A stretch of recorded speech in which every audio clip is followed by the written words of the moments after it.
Hi and welcome to my channel. I had an idea today to make an Easter card, greeting card. So I thought I would just pop on here and show you how I did it in case any of you guys want to do one for yourself. It's really simple to do. You can use any colour you like, and I think that the looser you keep the painting, the cuter it looks. So I use the rim of a tea light holder, painting around the edges and then stamping onto the paper. I did it twice just to make it a bit more interesting. You can use any size. This was just perfect for the size that I had drawn the rabbit, so you could use a plate or a cup, whatever's easiest. Then I go on and use a wet on wet technique where I wet the areas that the rabbit has dark fur. I try not to wet the areas where the rabbit has white fur so the paint doesn't bleed into the white areas.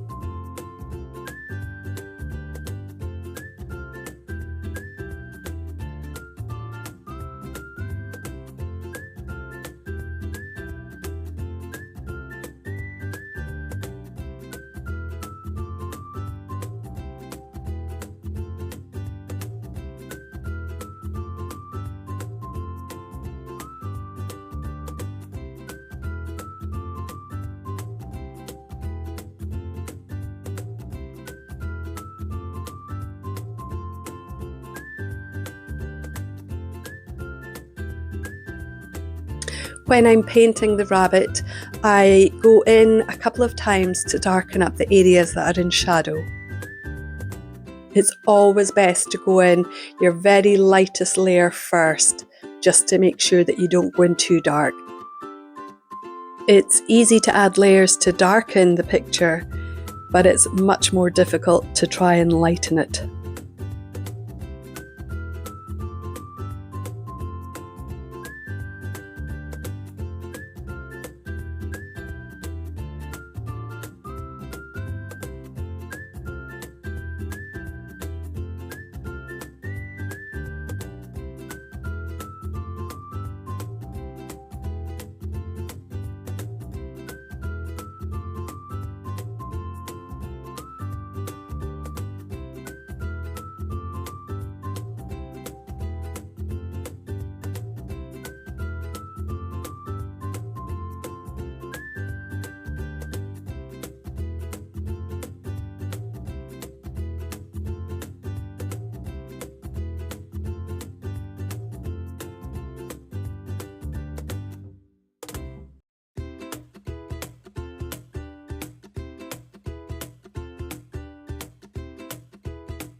For the white fur, I use a really watered down pale blue, and I just paint where the shadows are on the fur.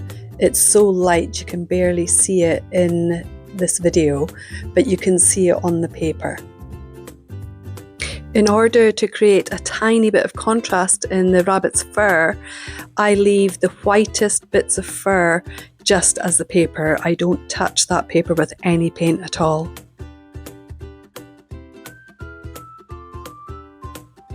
For the rabbit's nose, I just use a slightly pink colour and I draw it in, and then I go over it with a slightly darker colour, because the thing that will make your rabbit pop off the page is the contrasts.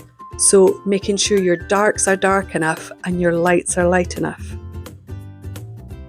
It's a very common mistake where people are scared to go too dark because they think they're going to ruin the picture, but actually the darker you make it, the better it looks.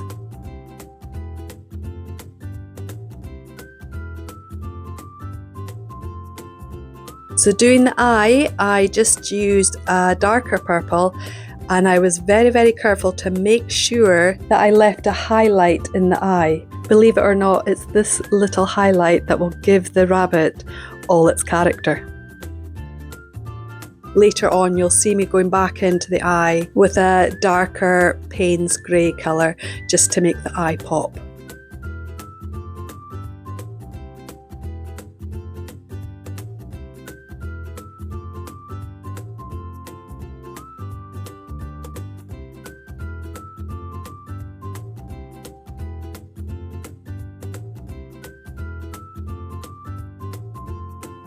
I carry on just adding a couple more layers to the darkest areas where the shadows are, and add any other details that I think is necessary just to finish off the bunny.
Once the bunny's finished, it's time to work on the flower ring around it. You can do absolutely anything you want here. Add as much or as little detail as you want. Use whatever colours you want. In hindsight, I kind of wished I used a smaller brush and got some more details in it, but I think it came out okay in the end.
I would love to hear from you guys in the comments if you've got any ideas for future tutorials, whether you would prefer to do animals or landscapes or watercolour and ink.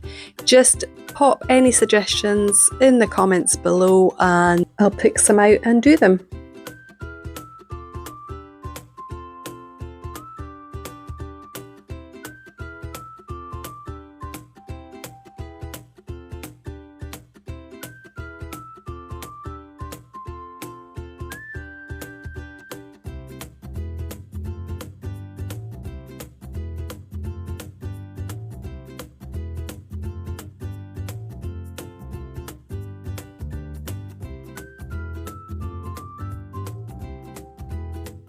I'm planning doing a mini series of card ideas, greeting card ideas, so keep an eye out because I will definitely be doing a Christmas series and maybe a spooky Halloween series too.